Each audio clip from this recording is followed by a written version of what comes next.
श्री शिवाय नमस्तुभ्यम। आप सभी पर महादेव का आशीर्वाद सदा बना रहे और आप सभी को सावन शिवरात्रि की बहुत बहुत शुभकामनाएं। जब हिमगिरी की शीतल गुफाओं में काल की सीमाओं से परे एक गहन मौन छाया था, तब आदि योगी भगवान शिव ने देवी पार्वती को वो अमर कथा सुनाई जिसे सुनने मात्र से मनुष्य मृत्यु के भय से मुक्त हो जाता है। यह कथा कोई साधारण कथा नहीं, स्वयं महादेव के अधरों से निकली परम रहस्यमयी कथा है, जिसमें छिपा है सृष्टि का रहस्य, युग का मूल्य और मोक्ष का मार्ग। सावन शिवरात्रि के इस शुभ अवसर पर जब ब्रह्मांड में शिव तत्व गूंज रहा है, तब हर भक्त को यह अमर कथा अवश्य सुननी चाहिए, क्योंकि यही है वह ज्ञान जो कालजयी है, जो मुक्ति दाता है, जो स्वयं शिव है। तो चलिए एकाग्र मन से भगवान शिव और माता पार्वती के उस दिव्य संवाद में प्रवेश करते हैं, जहाँ हर शब्द मोक्ष का द्वार है और हर वाक्य आत्मा को शिवमय बना देता है। एक प्राचीन कथा के अनुसार एक बार भगवान शिव वन विहार के लिए गए हुए थे। तभी देव ऋषि नारद कैलाश पर्वत पर पहुंचे और माता पार्वती को प्रणाम करते हुए कहने लगे, नारायण नारायण, हे माते, भगवान भोलेनाथ कहीं दिखाई नहीं दे रहे हैं। तब माता पार्वती ने उत्तर दिया कि देव ऋषि, वे अभी वन विहार के लिए गए हुए हैं, कुछ समय बाद आने ही वाले होंगे। तब देव ऋषि नारद ने माता पार्वती से कहा, माता, अगर आपकी आज्ञा हो तो आपसे मैं एक विनती करना चाहता हूँ। माता पार्वती ने कहा, कहो नारद, क्या कहना चाहते हो। तब देव ऋषि नारद मुनि बोले, हे माता पार्वती, तीनों लोकों के पालनहार भगवान शिव तो अमर है, लेकिन आपका कई बार जन्म हो चुका है। उन्होंने आपको कभी अमर कथा नहीं सुनाई है, इसका क्या कारण है। और भोलेनाथ तो अमर कथा जानते हैं, और जो अमर कथा सुन लेता है वह जन्म मरण के चक्र से मुक्त हो जाता है और 84 लाख योनियों के चक्कर में भी नहीं आता। अगर आप चाहे तो भोलेनाथ से कथा सुन सकती हैं। इतना कहते हुए नारद मुनि आज्ञा लेकर कैलाश पर्वत से वापस चले गए। अब इधर माँ पार्वती व्याकुल होकर भगवान शंकर की प्रतीक्षा करने लगी। जब भोलेनाथ वन विहार से वापस लौटकर आए तो देवी पार्वती ने भगवान शंकर से कहा, हे स्वामी, आप तो सृष्टि के दाता हो, जगत के भाग्य विधाता हो, और आपकी अर्धांगिनी अत्यंत कष्ट से व्याकुल हो रही है। तब भगवान भोले शंकर ने माता पार्वती से उनके कष्ट का कारण पूछा। तब माता पार्वती ने कहा, हे प्रभु, आप तो जन्म मरण से मुक्त हो और मुझे संसार में कई बार जन्म लेना पड़ता है। इस बंधन को दूर करने के लिए आप मुझे अमर कथा सुनाने की कृपा करें, नहीं तो मैं अभी आपके चरणों में प्राण त्याग दूंगी। भगवान शिव ने देवी पार्वती की हठ देखी तो कहने लगे, देवी, इस संसार सागर को पार करने का रास्ता अत्यंत कठिन है। इसमें बहुत से लोग सत्कर्मों को भूलकर 5 विषयों का शिकार बन जाते हैं और कुकर्मों में फंसकर अपने कर्मों का फल भोगते हैं और बार बार जन्म मरण के 84 योनियों के चक्कर में फंसे रहते हैं। उन पर भगवान कभी प्रसन्न नहीं होते। जब तक कि जीव को अपनी आत्मा से भगवान भक्ति और सत्य धर्म के प्रचार का ज्ञान ना हो तो वह सफलता प्राप्त नहीं कर सकता। मैं तो शक्ति, भक्ति, सत्य, धर्म के पूर्ण ब्रह्म ज्ञान के द्वारा ही अमर हूँ। जन्म मरण से भी मैं मुक्त हूँ। देवी, अगर आपके मन में भी यही आशा हो तो फिर व्यास गुफा में बैठकर मैं तुम्हें वह अमर कथा अवश्य सुनाऊंगा। और फिर उसी समय भगवान शिव देवी पार्वती को लेकर व्यास गुफा में पहुंच गए। जब भगवान शिव ने गुफा में आसन लगाया तो उन्होंने अपनी भक्ति द्वारा कलंगनी रुद्र नाम का एक गढ़ प्रकट किया और उसने आज्ञा दी कि गुफा के आसपास एक ऐसी अग्नि प्रकट करो कि जिससे सभी जीवधारी यहाँ से दूर चले जाएं। भगवान शिव की ऐसी आज्ञा पाकर रुद्र ने ऐसा ही किया। जिस स्थान पर भगवान शिव का आसन था उसके पास में भी एक सुक अर्थात तोते का घोंसला था। उस घोंसले में एक अंडा पड़ा हुआ था। उस अंडे पर किसी की भी नजर नहीं पड़ रही और ना ही रुद्र अग्नि उसे जला पाई, क्योंकि वह जीवधारी तो अभी उत्पन्न ही नहीं हुआ था। परंतु इसके अलावा जब जीवधारी या तो मृत्यु को प्राप्त हो गए या फिर वहां से दूर चले गए, इसके पश्चाताप भगवान शिव नेत्र बंद करके एकाग्रचित होकर देवी पार्वती को अमर कथा सुनाने लगे। अमर कथा की शक्ति के द्वारा उस अंडे से एक जीव प्रकट हो गया और इधर अमर कथा सुनते सुनते देवी पार्वती पार्वती को निद्रा आ गई। अब देवी पार्वती के स्थान पर वह सुख पंछी अमर कथा सुनकर हुंकार भरने लगा। अमर कथा जब संपूर्ण हुई तब भगवान शिव ने नेत्र खोले और देवी पार्वती जी से पूछा, क्या आपने अब अमर कथा सुन ली? क्या अब भी आपके मन में कोई शंका है? तब देवी पार्वती ने हाथ जोड़कर क्षमा मांगते हुए भगवान शिव से कहा, हे प्रभु, मुझे क्षमा कर दीजिए, मैंने अमर कथा पूरी नहीं सुनी। तब भोलेनाथ ने पूछा, तो फिर हुंकार कौन दे रहा था? देवी पार्वती जी ने कहा, मुझे नहीं पता। तब भगवान शिव ने इधर उधर देखा तो उन्हें सूची की नजर आया, जो कि प्रभु को देखते ही उड़ गया। तब भगवान शिव उस पंछी को मारने पीछे दौड़े। वह सूख पंछी उड़ता उड़ता तीनों लोकों में गया, परंतु उसे कहीं भी जगह नहीं मिली। उस समय श्री वेद व्यास जी की धर्मपत्नी अपनी कुटिया के आंगन में सिर के बालों को सुखाते हुए जमाई ले रही थी। तभी वह शुभ पंछी उनके मुख के द्वारा उनके उदर में प्रवेश कर गया। भोलेनाथ रूप बदलकर वहां पहुंचे और जाकर उन्होंने ऋषि की पत्नी से कहा, देवी, लाओ हमारा पंछी वापस करो। ऋषि पत्नी ने कहा, महाराज देख लो, हमारे पास तो कोई पंछी नहीं है। तब भगवान शिव कहने लगे, वह पंछी जो अभी अभी तुम्हारे पास आया है और अभी भी तुम्हारे पास ही है, सिर्फ अपना स्वरूप बदलने के लिए वह तुम्हारे गर्भ में आलोप हो गया है। जब ऋषि पत्नी नहीं मानी तब भगवान शिव ने वेद व्यास जी से कहा कि आपकी पत्नी के मुख द्वारा हमारा पंछी इनके पेट में चला गया है। आप अपनी पत्नी से पूछ लो, उसके पेट में हमारा पंछी गया है कि नहीं। तब वेद व्यास जी ने अपनी पत्नी से पूछा कि तुम्हारे पेट में कोई पंछी गया है क्या? तब व्यास मुनि की पत्नी कहने लगी, नहीं, मैंने तो किसी भी पंछी को नहीं देखा, लेकिन प्रभु ऐसा अनुभव होता है कि जैसे कोई जीव मेरे पेट में है। व्यास मुनि ने प्रभु से प्रार्थना की कि हे महाराज, आपका वचन तो सत्य है, परंतु स्त्री के गर्भ से पंछी भला कैसे निकल सकता है? इसका तो बस एक ही उपाय है कि इस स्त्री को मारकर उसके पेट से पंछी को निकाल लिया जाए।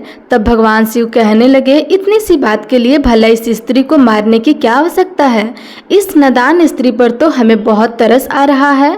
हमें तो उस शैतान पंछी पर क्रोध आ रहा है, जो अपना स्वरूप बदलने के लिए इस बेचारी स्त्री के गर्भ में आलोप हो गया है। जब वह बाहर आएगा तब हम उसे मार देंगे। व्यास मुनि कहने लगे, हे महाराज, इसका क्या उपाय है? आपकी जो इच्छा है वह आप कर सकते हैं। यह शब्द सुनकर पंछी शंकर जी के भय से माता के गर्भ से बाहर ही नहीं आया। अब त्रिलोक स्वामी भी वहीं बैठकर सुख पंछी के बाहर आने की प्रतीक्षा करने लगे। जब भगवान शिव प्रतीक्षा कर रहे थे तब संसार के सभी कार्य भी रुके हुए थे और इस प्रकार तीनों लोकों में हाहाकार मच गया। अब देवी देवता विचार विमर्श करने लगे कि भगवान शंकर को कैसे वापस लाया जाए।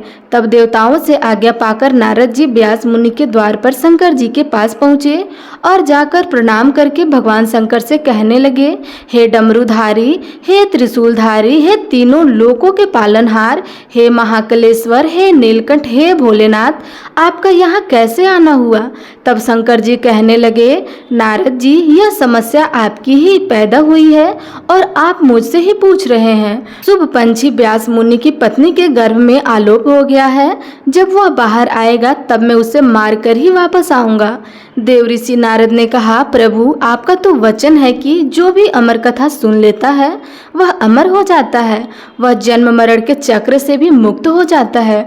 और यह सुख पंछी भी तो आपसे अमर कथा सुनकर अमर हो चुका है, सो अब यह आपके भय से माता के गर्भ से बाहर भी नहीं आ रहा है और बेचारी स्त्री को भी कष्ट दे रहा है। इसलिए हे भोलेनाथ, इस पंछी को वरदान देने की कृपा करें, क्योंकि आपने अमर कथा सुनने वाले को अमर हो जाने का वरदान दिया है और यदि आप इस सुख पंछी को मार देते हैं तो आपकी अमर कथा भी झूठी हो जाएगी। तब भगवान शिव ने उस सुख को अमर हो जाने का वरदान दे दिया और वे वापस कैलाश पर्वत पर लौट गए और फिर वही सुख व्यास जी के आयोजित पुत्र बने। गर्भ में ही उन्होंने वेद पुराण और उपनिषदों का ज्ञान प्राप्त किया और वह अपनी माता के गर्भ में 12 वर्षों तक रहे। तब वेद व्यास जी के दिव्य दृष्टि से उनसे पूछा कि अच्छा पुत्र, तुम बाहर क्यों नहीं आ रहे थे? तब वे बोले, मैं माया के प्रभाव से कहीं पड़ न जाऊं, इसलिए मैं बाहर नहीं आना चाहता था। जब तक स्वयं श्री कृष्ण आकर मुझे आश्वासन ना दे, मैं तब तक गर्भ से बाहर नहीं आऊंगा। तब देव ऋषि नारद जी वहां पधारे और उनके कहने पर भगवान श्री कृष्ण स्वयं आकर उन्हें आश्वासन देते हैं कि तुम्हें जन्म लेने के बाद भी माया स्पर्श नहीं कर पाएंगी। तब कहीं जाकर सुखदेव अपनी माता के गर्भ से बाहर आए और उन्होंने अपने पिता से भागवत का पूरा ज्ञान भी प्राप्त किया और वहीं सुखदेव मुनि के नाम से विख्यात हुए। अमर कथा की एक और कथा प्रचलित है जो कि भगवान शिव और अमरनाथ गुफा से जुड़ी हुई है। माना जाता है कि अमरनाथ गुफा में कबूतर का जोड़ा रहता है जो आज भी अजर अमर है, क्योंकि उस कबूतर के जोड़े ने भगवान शिव के मुख से अमृत कथा का रसपान किया था, जिसे एक समय देवी पार्वती के पूछने पर भगवान शिव ने उन्हें सुनाया था। तो आइए अब सुनते हैं भगवान शिव और देवी पार्वती के बीच संवाद की यह अमर कथा। अमरनाथ गुफा से जुड़ी एक पौराणिक मान्यता है कि भगवान शिव ने देवी पार्वती को इस गुफा में एक ऐसी कथा सुनाई थी जिसमें अमरनाथ की यात्रा और उसके मार्ग में आने वाले अनेक स्थलों का वर्णन था। यह कथा कालांतर में अमर कथा नाम से विख्यात हुई। कहा जाता है कि एक बार देवी पार्वती ने महादेव से पूछा कि प्रभु, ऐसा क्यों है कि आप अजर अमर हैं और आपकी गर्दन में पड़ी नरमुंड की माला का रहस्य क्या है। इस पर महादेव ने देवी पार्वती के प्रश्न का उत्तर देना उस समय उचित नहीं समझा, इसलिए उन्होंने उस बात को टालने की कोशिश की। लेकिन देवी पार्वती की लगातार जिद के कारण इस रहस्य को बताना भोलेनाथ ने स्वीकार कर लिया। कहते हैं इस रहस्य को बताने के लिए भगवान शिव को एकांत जगह की आवश्यकता होती है, जिसकी खोज करते करते वे देवी पार्वती को लेकर आगे बढ़ते चले गए गुप्त स्थान की तलाश में। महादेव ने पहले अपने वाहन नंदी को सबसे पहले छोड़ा। नंदी जिस जगह पर छूटा उसे ही पहलगाम कहा जाने लगा, जहां से अमरनाथ यात्रा शुरू होती है। वहां से कुछ आगे जाने पर शिव जी ने अपने माथे से चंद्रमा को अलग कर दिया और जिस जगह पर उन्होंने चंद्रमा को छोड़ा वह जगह चंदवाड़ी कहलाती है। इसके बाद भगवान शिव ने गंगा जी को पंचतरणी में और गले के सांपों को शेषनाग पर छोड़ दिया, जिस कारण इस पड़ाव का नाम शेषनाग पड़ गया। अमरनाथ यात्रा का अलग पड़ाव गणेश टाप है। मान्यता है कि इस स्थान पर भगवान शिव ने अपने पुत्र गणेश को छोड़ा था। इस प्रकार इन सभी को पीछे छोड़ने के बाद भगवान शिव ने देवी पार्वती के साथ उस गुफा में प्रवेश किया। कोई भी तीसरा प्राणी इसमें प्रवेश ना कर पाए, इसके लिए भगवान शिव ने गुफा के चारों ओर अग्नि को प्रज्वलित कर दिया। इसके बाद महादेव जी ने जीवन के उस गढ़ रहस्यों की कथा शुरू कर दी। कहते हैं कथा सुनते सुनते देवी पार्वती को निद्रा आ गई थी। उस समय वो कथा वहां 2 सफेद कबूतर भी सुन रहे थे। जब कथा समाप्त हुई और भगवान शिव का ध्यान माता पार्वती पर गया तो उन्होंने देवी पार्वती को सोया हुआ पाया और महादेव की दृष्टि उन दोनों कबूतर पर पड़ी। दरअसल वे दोनों कबूतर उससे पहले वहां पर उपस्थित एक घोंसले में पड़े हुए थे जो कि अंडे के रूप में थे। इसी बीच में अंडे फूटे और उसमें से 2 नन्हे नन्हे कबूतर निकल कर आए और उन्हीं कबूतरों ने भगवान शिव के द्वारा सुनाई गई कथा का श्रवण कर लिया था। और जब कथा के बीच में देवी पार्वती सो गई थी तब उनकी जगह पर वे दोनों कबूतर की हुंकार भर रहे थे। यह बात जानकर महादेव को उन पर बड़ा क्रोध आया।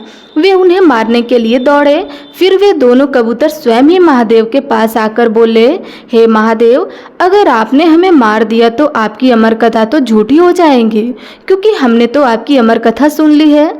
कहते हैं कि इस पर महादेव ने उन कबूतरों को वरदान दिया कि वह सदैव उसी स्थान पर भगवान शिव और देवी पार्वती के प्रतीक के रूप में रहेंगे। तभी से मान्यता है कि अमरनाथ गुफा में मौजूद कबूतरों का जोड़ा भगवान शिव और देवी पार्वती के प्रतीक के रूप में आज भी विद्यमान है। जब देवी पार्वती ने भगवान शिव की यह दिव्य कथा सुनी तो उन्होंने हाथ जोड़कर कहा, हे नाथ, यह केवल एक कथा नहीं बल्कि आपकी करुणा की अमर कथा है। क्या यह यही समाप्त हो जाएंगी? तब महादेव शांत भाव से मुस्कुराए और कहने लगे, हे देवी, यह कथा काल से परी है। यह उस हृदय की है जो सावन की शिवरात्रि पर सच्चे भाव से मेरा स्मरण करता है। जब कलयुग का अंधकार गहराएगा और लोग दिखावे की पूजा में उलझ जाएंगे, तब भी कुछ ऐसे होंगे जो प्रेम से ओम नमः शिवाय जपेंगे।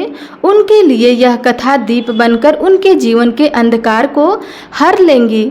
सावन की वह रात्रि जब जल, बेलपत्र और मन की शुद्धता से कोई मुझे पुकारेगा तो मैं स्वयं उसकी सुनूंगा, चाहे वह कोई भी हो। इस कथा को जो श्रद्धा से सुनेगा वह मेरे लोक की ओर अग्रसर होगा, पाप मुक्त होगा और जन्मों के बंधन से मुक्त हो जाएगा। देवी, यह कथा अब मेरी नहीं, उन आत्माओं की है जो प्रेम, आस्था और विश्वास के साथ मुझे अपनाते हैं।